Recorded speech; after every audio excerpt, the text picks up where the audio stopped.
A paz do Senhor, eu sou Janaína Botti e nesse vídeo nós vamos comentar Gênesis capítulos 19, 20 e 21.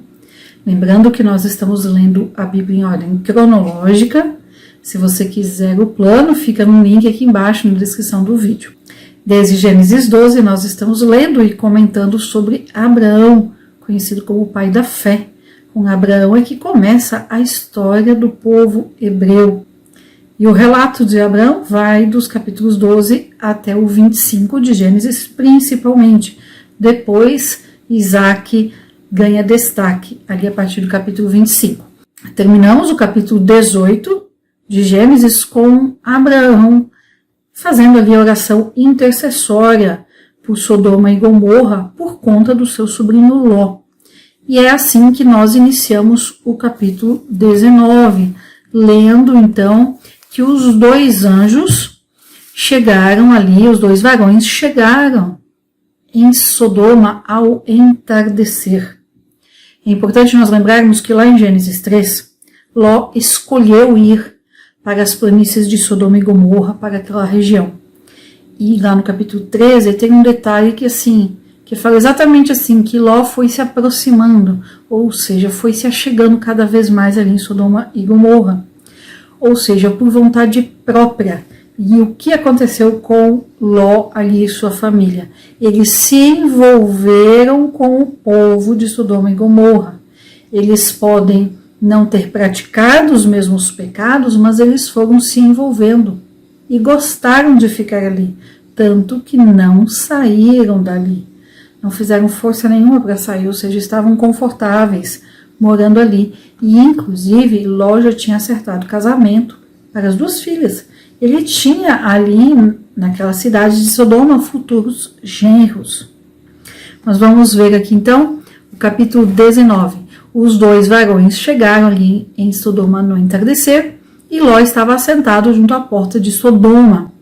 Dá a entender que, por ele estar sentado ali à porta, ele tinha uma posição importante, ele tinha autoridade na cidade. Alguns poucos historiadores defendem que Ló chegou a ser um governador ali de Sodoma.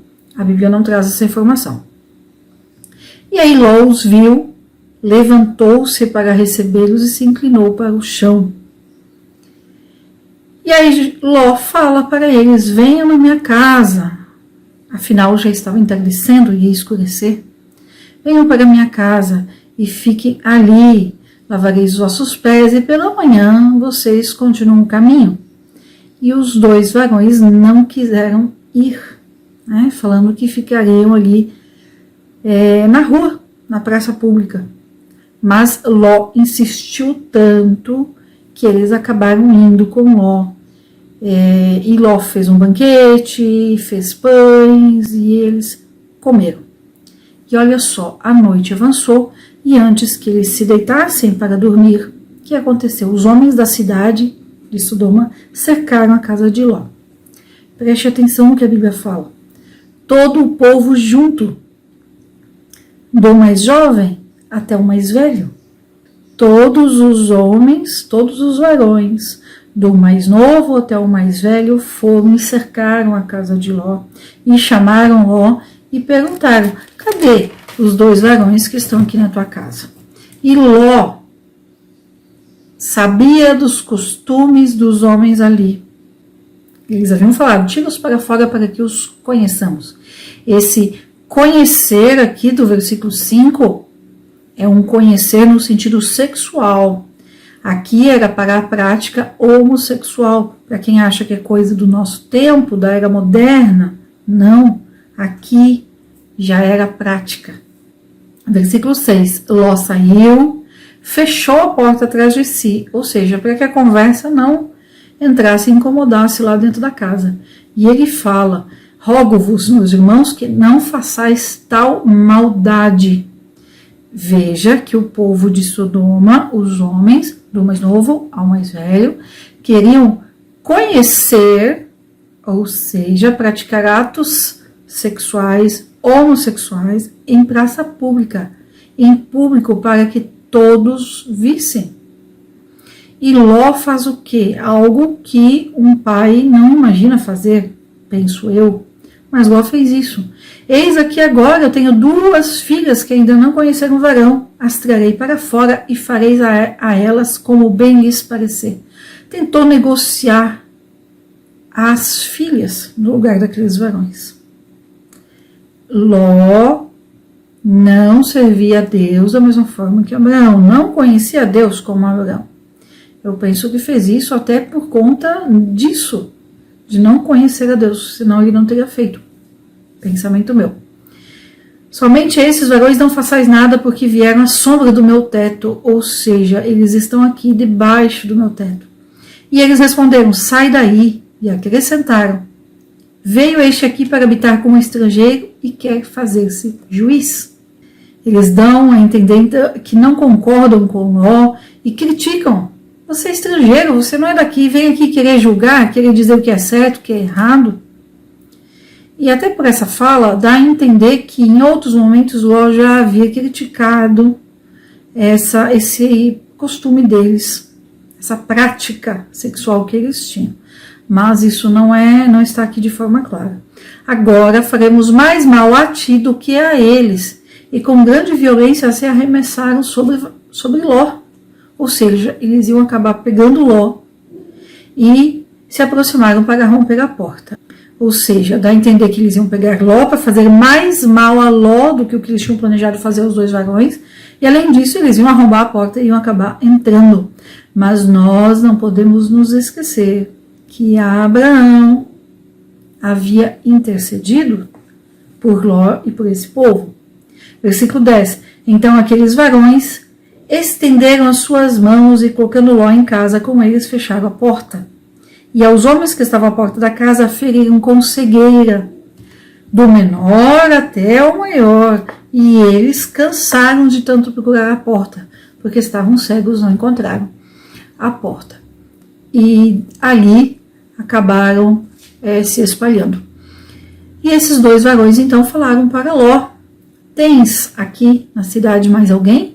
Genros, teus filhos e filhas, e todos os que tens nessa cidade, tira-os deste lugar, porque nós vamos destruir esta cidade.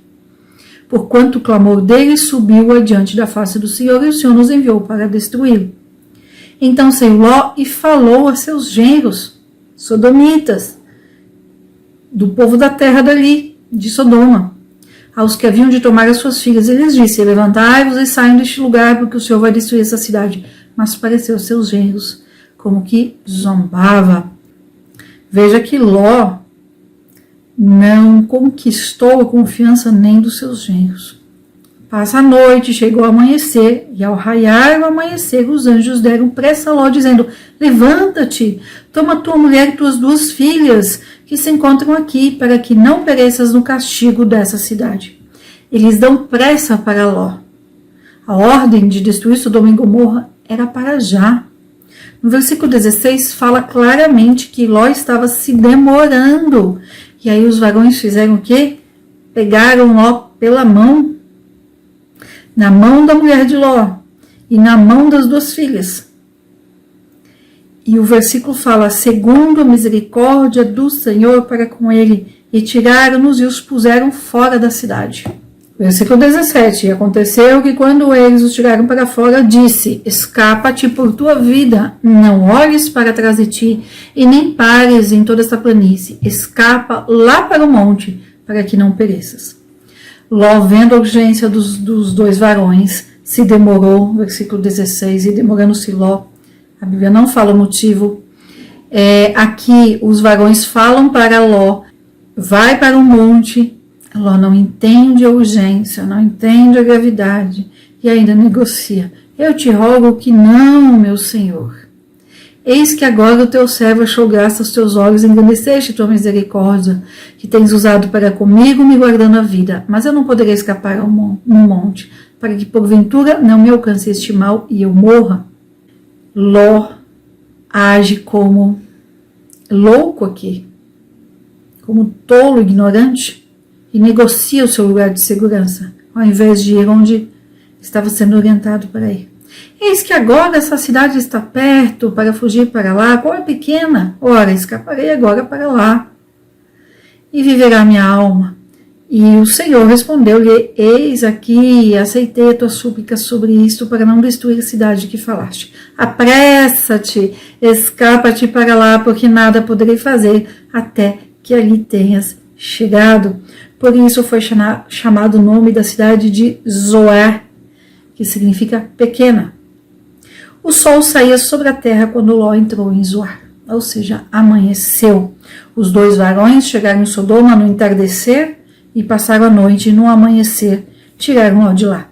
Então o Senhor fez chover enxofre e fogo da parte do Senhor desde o céu sobre Sodoma e Gomorra, e destruiu aquelas cidades e toda aquela planície com todos os moradores daquelas cidades e o que nascia da terra. As cidades se acabaram. Versículo 26. Então a mulher de Ló olhou para trás, desobedeceu o que foi falado aqui no versículo 17, que não era para olhar para trás. Escapa-te por tua vida. E assim ela foi transformada numa estátua de sal. Veja, Jesus, lá em Lucas 17 e o versículo 32, ele fala: lembrai-vos da mulher de Ló. Esse olhar para trás da mulher de Ló não é um olhar por curiosidade, não é um simples dar uma olhada para ver o que está acontecendo, não. Esse olhar para trás é no sentido de vontade de ficar lá, vontade de voltar lá, é um desejo de estar lá, de voltar para o lugar de onde saiu. O coração dela estava ainda em Sodoma. Então era nesse sentido de olhar para trás que os dois varões falam aqui no 17. Não é um simples olhar de curiosidade, não é um olhar para ver como é que estão as coisas, não. É um olhar no desejo de voltar lá, de ficar onde estava. E isso fala muito para nós hoje. Muitas vezes, assim como o povo hebreu, depois no deserto, quer voltar, fala em voltar para o Egito por conta dos melões e das comidas, a mesma coisa que a mulher de Ló. É o coração querendo as delícias dessa terra, os prazeres dessa terra, querendo voltar para onde estava e não aceitando a orientação de Deus de seguir, de ir em frente, de escapar pela tua vida. É isso que a mulher de Ló nos fala sobre o olhar para trás. E Abraão levantou-se naquela manhã de madrugada e foi ao lugar onde estivera diante do Senhor. Que bênção era para Abraão poder estar no lugar onde ele estivera com o Senhor. E dá a entender aqui que Abraão estava ali em oração, ou tinha ido ali para orar, falar com Deus e lembrar da sua experiência com Deus. A experiência que ele teve com Deus ali, inclusive sobre a oração intercessória. Ali ele tinha orado por Sodoma e Gomorra, por seu sobrinho Ló. Versículo 28. E olhando para Sodoma e Gomorra e para toda a terra daquela planície, viu que a fumaça subia da terra, como a fumaça de um forno. E aconteceu que quando destruiu Deus as cidades da planície, Deus lembrou-se de Abraão e tirou Ló do meio da destruição e assolou aquelas cidades onde Ló habitava. Então, a oração de Abraão, ela não foi respondida do jeito que ele havia pedido, no sentido de livrar Sodoma e Gomorra, mas não porque Deus não quis atender Abraão, mas porque ele pediu até 10 ali. Se tivesse, o versículo aqui no capítulo 18, o versículo 32, e voltou a dizer: não se zangue agora o meu senhor, se falar somente mais uma vez. Se possivelmente achar-lhe 10, não a destruirei, respondeu o Senhor. E se foi o Senhor logo que acabou Abraão de falar. Então Abraão intercedeu até 10. Não tinha nem 10 justos na cidade. Então Deus fez o quê? Tirou por amor a Abraão. Deus lembrou-se de Abraão e tirou Ló do meio da destruição. Agora a pergunta que nós não temos resposta na Bíblia, e é uma pergunta de curiosidade. Por que Ló, depois que viu Sodoma e Gomorra sendo destruída, depois que passou essa fumaça da destruição, enquanto ele estava ali na cidade de Zoar, por que ele não pegou as filhas e foi ao encontro de Abraão? E aí, conjectura minha, com base em leituras extra-bíblicas, eu entendo que Ló mantinha, apesar de ver toda essa destruição, mantinha um coração orgulhoso. Ele não quis, agora sem nada, abaixar a cabeça e ir atrás de Abraão. Então, o que ele faz? Versículo 30. E subiu Ló de Zoar e habitou no monte, e suas 2 filhas com ele, porque temia habitar em Zoar. Ele tinha consciência que havia desobedecido ao Senhor. E Ló vive agora, então, com medo, inclusive de habitar em Zoar, uma cidade tão pequena. E aí ele se muda para o monte e se alojou ali em uma caverna, ele e as suas 2 filhas. Não olhou para a sua situação, não olhou para as filhas, não pensou nas filhas, olhou só para si, com a consciência de que tinha desobedecido ao Senhor, mas sem humildade para baixar a cabeça, se arrepender, pedir perdão e voltar para seu tio, ao encontro do seu tio. Não, ele sentiu a consciência pesada, mas o coração orgulhoso não se humilhou. Versículo 31. Então a maior disse ao menor: nosso pai já é velho e não há varão na terra que entre a nós conforme o costume de toda a terra. Ou seja, ali na terra onde elas estavam, ali naquele lugar. Vem, demos a beber vinho ao nosso pai. É a segunda vez que o vinho é citado na Bíblia, no sentido de deixar a pessoa bêbada, alterada. A primeira é lá com Noé, em Gênesis 9, versículos 20 ao 22. Então a mais velha fala: e deitemo-nos com ele, e conservaremos de nosso pai a descendência. Então veja que essas 2 moças, embora ainda não tivessem conhecido os seus futuros maridos e que eles morreram lá em Sodoma, elas já não eram tão inocentes assim, porque tramaram embebedar o pai para se deitar com ele. Versículo 33, e deram de beber vinho a seu pai naquela noite, e entrou a maior e deitou-se com seu pai, mas ele não sentiu quando ela se deitou, nem quando se levantou. Veja que não foi uma orgia de bebedeira, mas foi nesse sentido de nocautear, de deixar o pai ali meio anestesiado. No dia seguinte, disse a maior à menor: eis aqui, eu já me deitei na noite passada com meu pai, e demos a beber vinho também esta noite, e entra e deita-te também com ele, para que conservemos de nosso pai a descendência. Versículo 35, e deram de beber a seu pai também naquela noite, e se levantou a menor, e deitou-se com ele, mas ele não sentiu quando ela se deitou, nem quando se levantou. Então nós temos um pai cheio da culpa, porque tinha desobedecido a Deus e ido para Zoar, um pai orgulhoso, que não volta e vai se encontrar com seu tio Abraão, mesmo que não fosse para morar com Abraão, mas no sentido de pedir uma ajuda, de buscar uma orientação, alguma coisa. Não, ele foi e se esconde lá numa caverna. E as 2 filhas, então, criadas em Sodoma e Gomorra, naquele ambiente, naquela cultura pecaminosa, pecados terríveis, foram muito influenciadas por Sodoma, pela cultura daquele lugar, ao ponto de praticar incesto. E conceberam as 2 filhas de Ló, de seu pai, e a primogênita deu-lhes um filho e chamou seu nome Moabe, qual é pai dos moabitas até hoje. A menor também deu-lhes um filho e chamou seu nome Ben-Ami, o qual é pai dos amonitas até hoje. E olha que luta para Israel, porque esses 2 povos, tanto os moabitas como os amonitas, Moabe significa de meu pai, filho de meu pai, ou seja, o próprio nome mostrava o pecado do incesto, e a menor, de quem nasceu o filho Ben-Ami, os amonitas, significa filho do meu povo.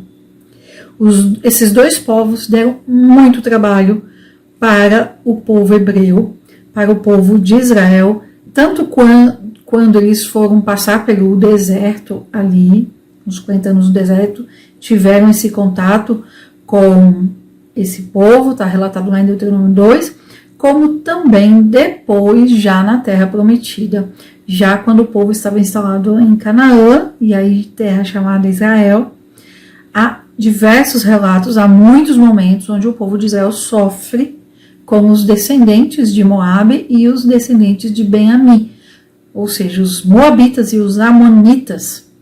O povo de Israel vai sofrer muito com esses dois povos. E vamos ao capítulo 20 de Gênesis. No capítulo 20, nós temos, olha só, o pai da fé, Abraão, que teve o seu nome mudado pelo próprio Deus, aquele que estava trilhando o caminho da obediência. Temos aqui, novamente, mentindo. As mentiras de Abraão sempre se referindo à sua mulher. E Abraão mente, então, aqui, novamente, nos mostrando que ele é realmente um homem de grande fé para as grandes coisas, mas para as coisas menores ou as coisas pessoais, não menores no sentido de importância, mas para as coisas pessoais, ele fazia por si mesmo. Ele não usava da sua fé e queria resolver do seu próprio jeito. Isso nos mostra que Abraão era um homem comum, como nós também.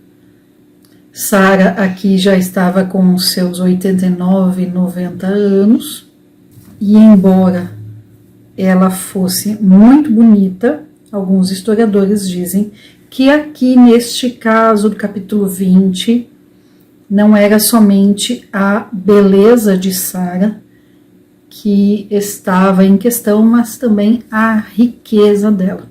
Vamos ler aqui os primeiros versículos. E partiu Abraão dali à terra do sul, e habitou entre Cádiz e Sur, e habitou como forasteiro em Gerar. Veja só, ele foi para o sul do país, não era para ele ter ido, ele foi por direção própria. Lá no começo da sua jornada, ele já tinha ido aqui para o sul, e não tinha dado certo, agora ele vai novamente. E havendo dito Abraão de Sara, sua mulher, minha irmã é. Então, novamente, ele fala que ela era irmã. E enviou Abimeleque, rei de Gerar, e tomou a Sara. No entanto, lá em Gênesis 12, quando Abraão mentiu, lá no Egito, para Faraó a respeito de Sara, ele não tinha recebido ainda a promessa de que Sara seria a mãe do seu filho. Aqui ele já tinha recebido essa promessa. Nós vimos aqui no capítulo 18 que Deus havia dito que dentro de um ano seguinte. Então, Abraão errou de forma mais profunda, se é que podemos dizer assim. Errou pior do que antes. Porque aqui ele sabia que Sara seria a mãe de seu filho milagroso, seu filho da promessa. Versículo 3. Mas Deus veio a Abimeleque em sonhos de noite e lhe disse: eis que morto serás por causa da mulher que tomaste, pois a mesma tem marido. Mas Abimeleque não se chegou a ela. Disse, pois: Senhor, também uma nação justa matarás? Não lhe disse ele mesmo: minha irmã é? E ela também disse: é meu irmão? Ou seja, Sara confirmou a mentira do marido. Com simplicidade em meu coração e com inocência das minhas mãos tenho feito isso. E realmente, isso era verdade. Abimeleque, neste caso aqui, era inocente. E disse-lhe Deus em sonho: sim, bem sei que com simplicidade em teu coração tens feito isto. E também te impedi eu de pecar contra mim. Por isso não te permiti tocá-la. Agora, pois, devolve a mulher ao marido, porque é profeta, e orará por ti, e viverás. Mas se não a devolver, saiba que seguramente morrerás, tu e todos os teus. E pela manhã, madrugando, Abimeleque chamou todos os seus servos e falou em seus ouvidos todas essas palavras, e aqueles homens temeram muito. Então chamou Abimeleque a Abraão e lhe disse: o que nos tem feito, Abraão? Em que pequei contra ti, para que haja trazido sobre mim e sobre meu reino tão grande pecado? O que não deverias fazer tens feito para comigo. Olha o testemunho de Abraão aqui. E disse Abimeleque a Abraão: o que viste para que fizesses isso? E Abraão respondeu: porque dizia eu a mim mesmo, certamente não há temor de Deus neste lugar, e me matarão por causa de minha mulher. Na verdade, também ela é minha irmã, filha de meu pai, mas não filha da minha mãe, e a tomei por mulher. E aqui então, Abimeleque vai pegar muitas ovelhas, bens, vacas, servos, servas, versículo 14, vai dar a Abraão e devolve Sara. E versículo 15, disse Abimeleque, eis aqui a minha terra está diante de ti, habita onde bem te parecer. Abimeleque, na verdade, era muito inteligente e já tinha percebido que as bênçãos de Deus estavam com Abraão e, de certa forma, ele quer ficar na sombra de Abraão, ele quer aproveitar essa bênção. Por isso que ele fala para Abraão, escolhe onde você quer ficar. E a Sara disse, eis que tenho dado 1000 moedas de prata a teu irmão. Aqui Abimeleque, de certa forma, até irônico aqui com Sara. Olhe que ele te seja por véu dos olhos para todos os que estão contigo e para com todos, e estás advertida. Abimeleque, ímpio, pagão, gentil, não servia a Deus, chama a atenção de Sara, que já conhecia e já sabia da promessa de Deus para sua vida. Então Abraão orou a Deus e Deus sarou Abimeleque e sua mulher e seus servos e tiveram filhos, porque havia o Senhor fechado totalmente todas as madres da casa de Abimeleque por causa de Sara, sua mulher. E assim nós vamos para o capítulo 21. O capítulo 21 vai tratar do nascimento de Isaque. Agora, olha só. Já pensou se Abimeleque se deitasse com Sara? E aí depois nasce Isaque? Que problema seria? Não surgiriam dúvidas se Isaque realmente era o filho de Abraão ou se era filho de Abimeleque? Como Deus já tinha dado um tempo, um prazo para Abraão e Sara sobre o nascimento de Isaque, Deus impediu aqui que Abimeleque encostasse em Sara. Por quê? Para que a promessa se tornasse real, para que se cumprisse e Isaque nascesse no tempo predito por Deus, ou como Paulo fala lá em Gálatas 4:4 a respeito de Jesus na plenitude dos tempos. Jesus nasceu na plenitude dos tempos e Isaque também. Capítulo 21, versículo 1. E o Senhor visitou a Sara, como havia dito, e fez o Senhor com Sara como tinha prometido. Então, apesar de Abimeleque ali, apesar da escorregada de Abraão mentindo, as coisas acontecem conforme Deus havia planejado. E aquilo que começou lá em Gênesis 12, o chamado de Abraão para ser pai de uma grande descendência, de um grande povo, começa então a se realizar aqui com o nascimento de Isaque. Dos versículos 1 a 8, nós vamos ter então o nascimento de Isaque. E Sara concebeu e deu à luz um filho a Abraão na sua velhice, no tempo determinado que Deus lhe havia falado. E Abraão chamou o filho que lhe nasceu, que deu à luz Sara, pelo nome de Isaque. E Abraão circuncidou seu filho Isaque quando este tinha 8 dias de idade, como Deus lhe tinha ordenado. E era Abraão da idade de 100 anos quando nasceu Isaque, seu filho. Então disse Sara, Deus me tem feito rir, e qualquer que ouvir isso se rirá comigo. Aqui muda então para Sara, aqui já é um riso não de incredulidade, mas de alegria, de contentamento. E acrescentou, quem diria a Abraão que Sara daria de mamar a filhos, pois lhe dei à luz um filho em sua velhice. E cresceu o menino e foi desmamado. E fez Abraão um grande banquete no dia em que Isaque foi desmamado. Então Abraão tinha 100 anos, Sara tinha 90, e Ismael, na data de nascimento do Isaque, Ismael estava com 14 anos. Veja agora, versículo 9. E viu Sara que o filho de Agar, a egípcia, o qual essa tinha dado a Abraão, zombava. Então Ismael aqui, se nós considerarmos que ele tinha 14 anos quando Isaque nasceu, e aqui no versículo 9 já é o momento ali do desmame de Isaque, quando ele foi desmamado, entende-se que ele foi desmamado com cerca de 3 anos, Ismael tinha aqui 17, 18 anos. Versículo 10. Por isso disse Abraão, ponha para fora essa serva e seu filho, porque o filho dessa serva não há de herdar com o meu filho, com Isaque. A Bíblia não traz detalhes de como Ismael estava zombando aqui de Isaque, mas certamente estava fazendo brincadeiras ali que Sara não gostou. E isso provocou então todo esse sentimento. Esta palavra pareceu muito grave a Abraão por causa de seu filho Ismael. Ele queria o filho ali. Ismael tinha sido filho único por 14 anos. Então disse Deus a Abraão: não te pareça grave acerca do moço, nem acerca da tua serva. Em tudo que te disser Sara, ouve a tua voz, porque em Isaque será chamada a tua descendência. Mas também do filho desta serva farei uma grande nação, porque é tua descendência. Ou então, filho da promessa, Isaque, e o outro filho da carne, obra da carne. Então Abraão se levantou pela madrugada, tomou pão e um odre de água e os deu a Agar, pondo-o sobre o seu ombro, e lhe entregou o moço e o despediu, e ela partiu e andava errante pelo deserto de Berseba. E faltando água do odre, lançou o moço debaixo de uma árvore, e se foi e sentou-se em frente, afastando-se a uma distância de um tiro de arco, porque dizia: não veja eu quando o moço morrer. E se assentou em frente, elevou sua voz e chorou.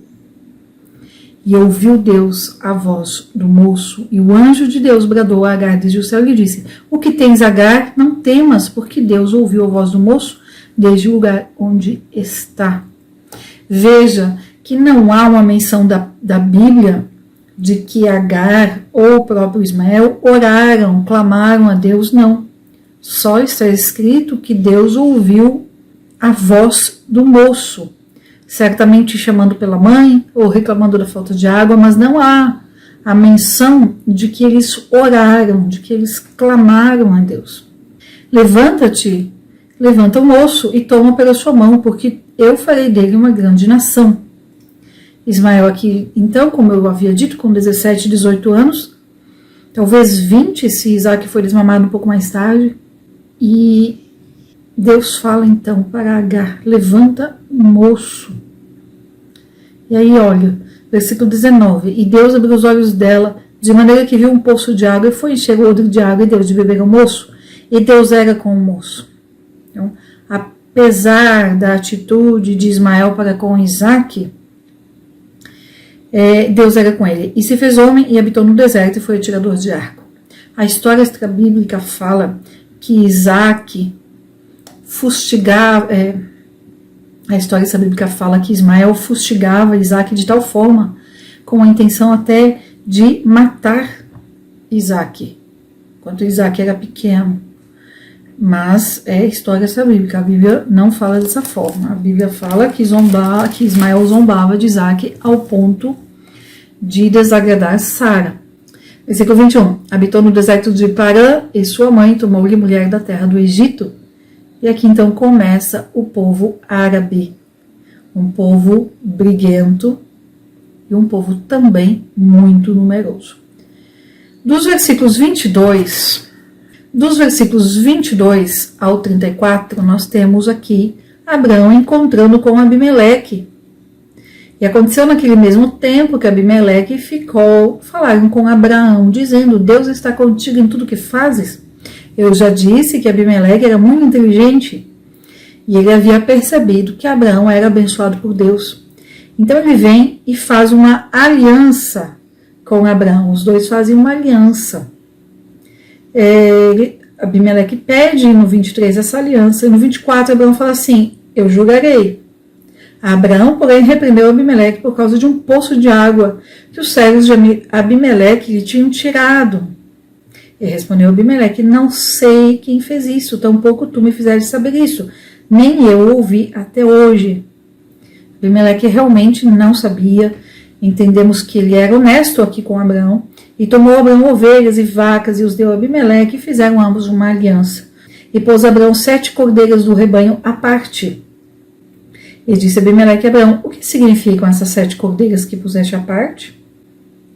Na verdade, era um símbolo, essas 7 cordeiras, de que Abimeleque, aceitando essas 7 cordeiras, a posse do poço que os servos de Abimeleque tinham pego, a posse volta para Abraão. Esse é o ponto aqui.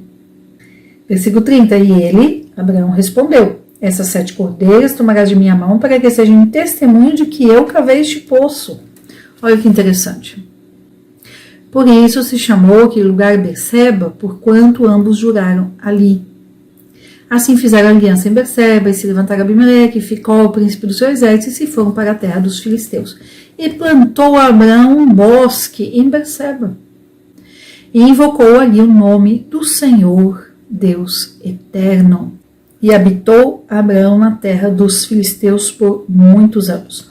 Na verdade, Abrão vai ficar aqui nessa região, na terra dos filisteus, até o dia da sua morte. Então, serão realmente muitos anos ainda. Abrão vai conhecer os seus netos ainda, seus netos gêmeos. Vai passar ainda muito tempo. Nós conhecemos Abrão como pai da fé. Desde Gênesis 12, vamos lendo que Abrão creu e isso lhe foi imputado como justiça. Depois, aqui em Gênesis 17, nós começamos a conhecer Abrão como exemplo de obediência, a obediência intencional, onde a cada dia ele se torna mais obediente. A obediência é um caminho a ser aprendido, a ser exercitado.